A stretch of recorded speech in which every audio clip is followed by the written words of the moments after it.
time I talk to a multimillionaire or even a billionaire, how quick they reply. I just had a conversation with someone that has over $1 billion net worth. We were scheduling a meeting for the following week, and I texted him something. Within 30 seconds, he already replied. He said, yep, do this and this here, do this, let's meet here, sounds good. The whole conversation was done in less than 5 minutes. Yet there's people that don't even make 6 figures that try to act cool, they try to be mysterious. No, successful people move fast. They know that their most valuable asset is speed and time, and doing so, moving quickly on something that they know and they want to accomplish, they do it as swiftly as possible.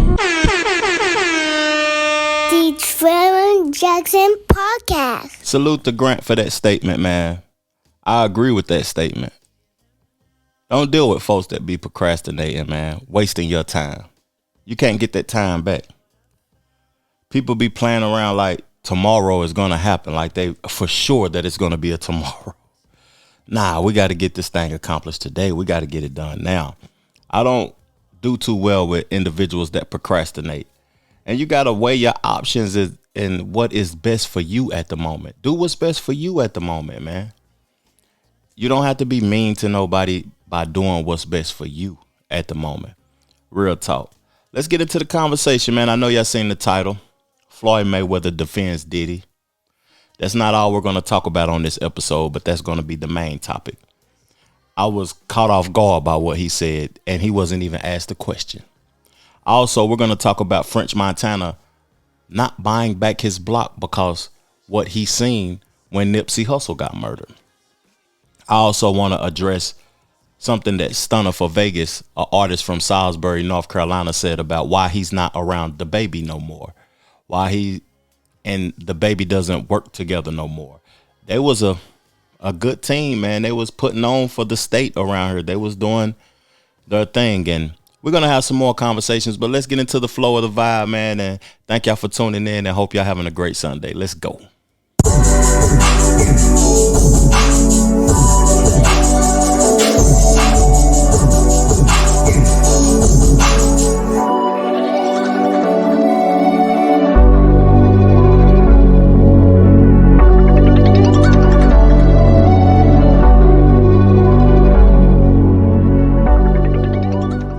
The Trevor Jackson Podcast. So at the end of 2023, so much stuff was going on in the news about Diddy having something to do with the Tupac murder, allegedly. Diddy settling with Cassie extremely fast. Diddy being accused of a multitude of things. Wendy Williams, y'all see her doc has just came out recently on Lifetime. And it's like, salute to Wendy Williams for all that she's accomplished, man. But it's sad watching that thing, man, because she's a pioneer of this culture, of this thing that we do on social media, YouTube, the trending topics and talking about things that's going on in the culture and in American society. She's the pioneer for that. And she had things to say about Diddy years ago, the things that came out. Now, I was watching the Pivot podcast. I watch a few of their shows. They have some good things, good topics, good discussions on their show. And Floyd Mayweather was on there, and he wasn't even asked nothing about Diddy. And he had this to say. Even like P. Diddy, I'm not going to speak bad about P. Diddy. Because he's still a black man. Mistakes happen, and I can't say if it is or it's not a mistake, but things happen in life. And P. Diddy business is P. Diddy business. It's not my job or anyone else's job to go on the internet and stump him and kick a man while he's down. My take on it is it's not my business. I don't think it's right at all, and I don't condone it. Even if that happened to my daughter, I would be hurt. But that's a choice that my daughter made. Yeah. So I don't want to kick nobody while they're down. He wasn't asked the question, first of all, and then he had to include his daughter in it. I don't understand why he included his daughter in it. But that's the information he gave us, and I'm going to address the topic. Now, I don't believe in kicking a man while he's down, though. But in internet culture, in commentary, people do whatever they want to do and what they choose to do to get their views, their likes, and their subscriptions up so they can make money. We didn't judge P. Diddy when he was, well, the media did judge P. Diddy when he was giving out the bad contracts, when he was doing the bad business to get where he was going, to get to be a success in his realm of entertainment or in his business model, selling liquor and all types of things and being a CEO. People kick this back in, so you got to expect to get your back kicked in. Pause. The same way with Wendy Williams, like I mentioned at the beginning of the episode. She used to talk about people, so you can expect to be talked about. When you are doing things that you might not like, you got to expect a response. You got to expect the same things that you do to others to happen to you, and you can't feel no type of way about it. That's just my opinion. I come on this channel and I talk a lot about celebrities and stuff like that. I'm not looking forward to having no guest or no co-host or no interviews with nobody. I just like what I do, and I like to give my perspective and the things that interest me. I like talking about those things. I don't need no check. I don't even want no check from nobody. If you support me, you see the Cash App down there or the super chat or whatever it is. You can donate that way if you support me. But Diddy, Floyd has the right to not want to talk about him. He's successful. He's up. He's not. I understand. But now, including your daughter into it, that's where I want to go to. That's what social media is trending about with him saying that. Including your daughter, right? It ain't nothing you can do about it. Like, one thing that I'm coming to the realization in life is that you can't control individuals. You got to let them be themselves. You can't control your kids. Once they have their own mind, they're grown, they do their own thing, they're going to do their own thing. You can't control a male when he's tripping. She done put that thing on him. He done got a little taste. Now he's acting a fool. Let him act a fool. You can't control it because he might talk to you about it. And then guess what he's going to do? Get in the car, call her, and run right back to her. This nigga done whooped. Like, your daughter could get whooped. You could go defend her. And she'll go running right back to that same dude and give him some. Make love to him. At the end of the day, you can't control individuals. I understand that perspective from Floyd Mayweather. I understand that. But in this Diddy situation, it was alleged that he was doing things illegally to the women. But the women keep coming back. Like, that's the same thing with dudes that's lame too, though. It's the same with both sexes. What y'all feel about that, though, in the comment section? Help me out, because if my daughter, my sister, my loved one, something happens to him, I don't even want to say these words that's going on in my mind. Something happens to him. I defend him. I beat the dude up. She go back to him. It's a conflict of interest for me. It's a conflict of interest. And Floyd just, he brought that to everybody's attention, even though we already knew that. And he wasn't even asked a question about Diddy. It must have been on his mind. What you got going on, big dog? But 50 Cent had a response, and I'm going to read it. This was his response via Instagram. I was chilling till this guy come around trying to defend sexual assault. Even saying if it was his daughter, it would be her choice. I was chilling till this guy come around trying to defend. He should have wrote came around. Boy, I tell you, every time I read people captions, I be tripping off of it. Trying to defend sexual assault. Even saying if it was his daughter, it would be her choice. A lot of men like control. I talked about that on a previous episode. 50 Cent might be one of those men that like to control people. But it comes a time when you have a eye-opening situation. I'm lucky I had it when I was young. I was real young. I was barely a teenager, and I seen dudes beating on girls, kick him out the house, and he back the same night. That was baffling to me. I seen dudes begging for girls. That's baffling to me. You can't control people. So if something bad happens, it just happens. And I'm not gonna. I haven't came ever since them allegations came out on Diddy. I have not came on the platform and kicked this back in. When the allegations happened with TD Jakes, I didn't come on the platform and kick his back in. I just spoke about the topics at hand. Now people do that on their channel, but on my channel, I try to give an objective perspective with no feelings involved. That's just my opinion about that. Now we're gonna switch the topic up because y'all see, I got two legends behind me. Like the imagery of two legends. Where he at? Right there, I got Young Dolph. That's a Tennessee legend back there, man. Up here, I got Nipsey Hussle, man. Crenshaw, Los Angeles, West Coast legend. I was listening to French Montana's interview on The Breakfast Club yesterday. I'm going to review his new album on the channel also. It might not release till Monday. I know it's late. But, man, I ain't in it for the views and likes and shares and subscriptions no more. I'm just trying to create quality content.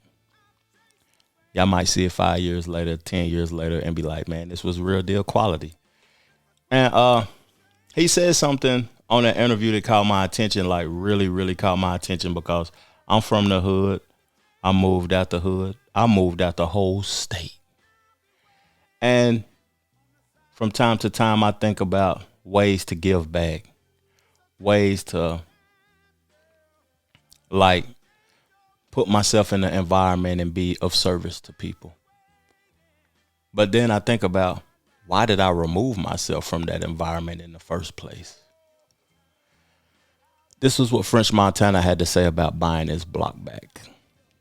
Also on Dirty Bronx, you talk about buying your block, but you said that the Nipsey situation made you pause. Yeah. Can you elaborate on that? I mean, I feel like watching that video with Nip was like one of the most disgusting things I ever seen in my life. And I feel like he would and all he was trying to do was just try to change his neighborhood and just bring some great things back and try to buy his block. And I feel like watching that scared me away from trying to do the same thing.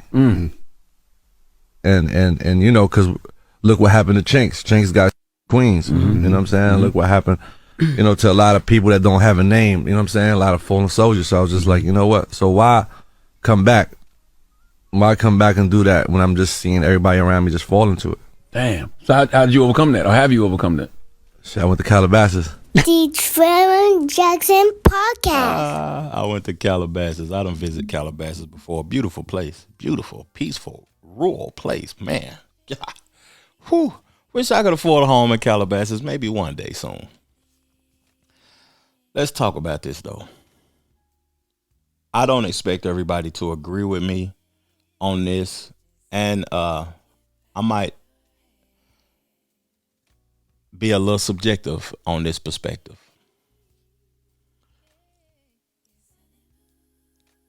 Buying back your block. Let's think about it. I'm gonna name a few. Dolph got killed. South Memphis. Makita's Cookies. Chinks. He just mentioned Chinks got killed. Trouble got killed in Atlanta. Nipsey got killed on the street that he built, basically. Crenshaw. A plethora of more artists, more people in the hip hop industry and culture. Yo Gotti brother just got killed recently in Memphis. The hood don't love or respect nobody. The streets don't love and respect nobody.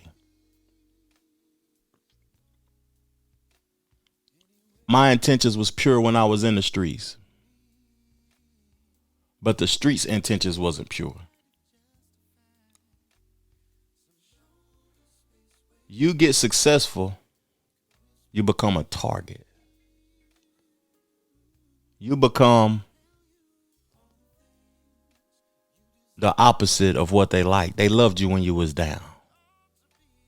Now they hate you, now you up. You fall off, they love you again. You come back up, they hate you. They want to kill you. That's not a way to live. You're supposed to continuously help your brother evolve. To me, I wouldn't invest in nothing that's not of my best interest. And if it's of my best interest to build a restaurant, think about it. Gotti's brother got killed at his brother's restaurant in the same city. I'll close the restaurant down. Y'all don't deserve this fine. I'm bringing this restaurant here so y'all can have fine dining, and my brother died in front of it. My hometown, I would give back in a different type of way, but my presence won't be present. I can't open up a business there and die there. Like I just can't. That was the whole purpose of me removing myself from the presence of my city in the first place. I'm gonna give y'all a story of something that happened to me in my city. How I knew it was over. It was time for me to remove myself. And I got one partner that had my back, that loved me, that cared about me. And he in Seattle now. He in Washington. Salute to my boy. I ain't even gonna say his name, but he live in Washington State, not the DC. So I'm riding down the street, Western Avenue. It's a street my hood is on, my neighborhood is on. A white truck pull up beside me. The windows tinted in the front. I haven't done nothing to nobody. I'm riding clean. Shoot my car. Bah, bah, bah, bah, bah, bah. I was in my race car, popped a wheelie, gone. Took the right at the light. My tires flat. All of that. My tires flat. Went back seat shot up, everything shot up, right? I wasn't no gang member. I was just a hustler that was born and raised in the neighborhood. I go back to the neighborhood, my car shot up, right? All the people who I was dealing with in the illegal lifestyle realm in the neighborhood that I grew up in, they didn't care. It was like, on to the next. On to the next thing. What's next? When I realized that, I realized that I could have died on that street and they would have just kept it moving. That messed me up for a long time. That let me know that nobody is, if something happened, nobody's going to be there. Nobody's going to ride. Nobody's going to do this. And I've seen brothers in gang culture, where they call it an organization or whatever, get killed by their own members, get killed by somebody, and they partners that claim to be looking out for them, they don't do nothing about it. In your same neighborhood. And I'm supposed to come back to this neighborhood, buy real estate, and give y'all a cheaper way to live. I'm supposed to come back to this neighborhood, open up businesses, and employ people that wouldn't look out for my best interests if I died. Hell no. I can relate to French Montana. Salute, big dog. Man. I gotta get off that topic because that kind of pissed me off a little bit, man.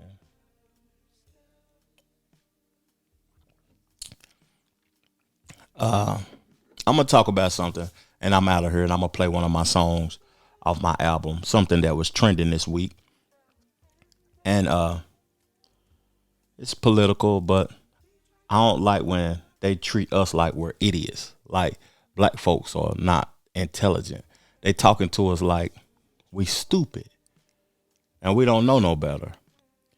And I listen to Fox News. I listen to Trump speak in South Carolina today also. This will be released on Sunday, so sorry. Get my days confused. I listened to Trump speak, and he was speaking a lot, trying to attract the black folks so he can get the black vote. And how valuable is our vote? Like, they always try to get our vote. We always give it to the Democrats, but we ask for nothing in return in a unified way. We never unify to ask for something. We just give it to them for free. I'm not giving nobody my vote for free this year. I'm kind of disappointed with both of the people that we will have to choose from. I've talked crazy about Nikki Haley and some of her statements that she made multiple times on this channel, on this podcast. And right now, looking at it, she probably would get my vote. Now, looking at it, even though I disagree with a lot of things she say, but when I heard this guy on Fox News say this, I was like, damn, how dumb they think we are. This is connecting with black America because they love sneakers. They're into sneakers. They love this is a big deal, certainly in the inner city. So when you have Trump roll out his sneaker line, they're like, wait a minute, this is cool. He's reaching them on a level that defies and is above politics. The culture always trumps politics. And Trump understands culture like no politician I've ever seen.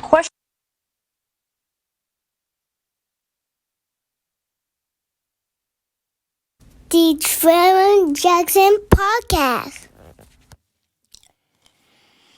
I apologize, y'all. I had to pour me up something red. He's reaching them on a level that is higher than politics. So culture is more important than politics. Trump is reaching us. Don't nobody want none of them clown shoes. But if you're a hustler, that would have been a good investment to flip, because the shoes was $400 and now they selling for like $1,500, $2,000. So if you could have got your 2 pair, you could have made you some money. It would have been a good hustle. But are we showing them that we're stupid enough that him releasing a shoe will make us vote for him? Black folks, we don't need to vote on which character we like the most. We need to unify and create something that we want in exchange for our vote. Because they look at us and talk about us like we're idiots. And I can't stand it. Appreciate y'all for tuning in, though, man. Thank y'all for supporting the boy. I appreciate y'all. Peace, love, plenty, abundance. Make sure you go get you some money, and I'm gone. Chill. If I had to do it all over again, I wouldn't change nothing. If I had to do it all over again, I wouldn't change nothing. If I had to do it all over again, I wouldn't change nothing. I had to get me something. I came up from nothing. If I had to do it all over again, I wouldn't change nothing. If I had to do it all over again, I wouldn't change nothing. If I had to do it all over again, I wouldn't change nothing. I had to get me something. I came up from nothing. I had to change my mental, upgrade my credentials. How a nigga came up, it wasn't accidental. Now monumental, more like legendary. A player never worry, bumping pop, Hail Mary, trapped off a Blackberry. Ain't contrary to your belief. I made it out them streets, don't acknowledge beef. Kept the play discreet, we too unique. On a winning streak, spent a couple racks at the boutique. I wouldn't change nothing, I'm always me. Never took a plea, nigga, you a flea. I'm your OG's OG, he called me for inspiration. Need a consultation, just make the payment for the conversation. If it's elevation or innovation, my expectation ain't limitation. You need a demonstration, my track record and reputation should be admiration. That's confirmation. I'm decoration for the trenches, off the benches, jump the fences, no penny pension. We off the hinges. Hit the shot, my team winning. The series clinching. You niggas finished. Never timid. I've been a menace. No old dog, and every day is printed. Haters living 'cause my life changed. Should be happy, but you a real lame. If I had to do it all over again, I wouldn't change nothing. If I had to do it all over again, I wouldn't change nothing. If I had to do it all over again, I wouldn't change nothing. I had to get me something. I came up from nothing. If I had to do it all over again, I wouldn't change nothing. If I had to do it all over again, I wouldn't change nothing. If I had to do it all over again, I wouldn't change nothing. I had to get me something. I came up from nothing. My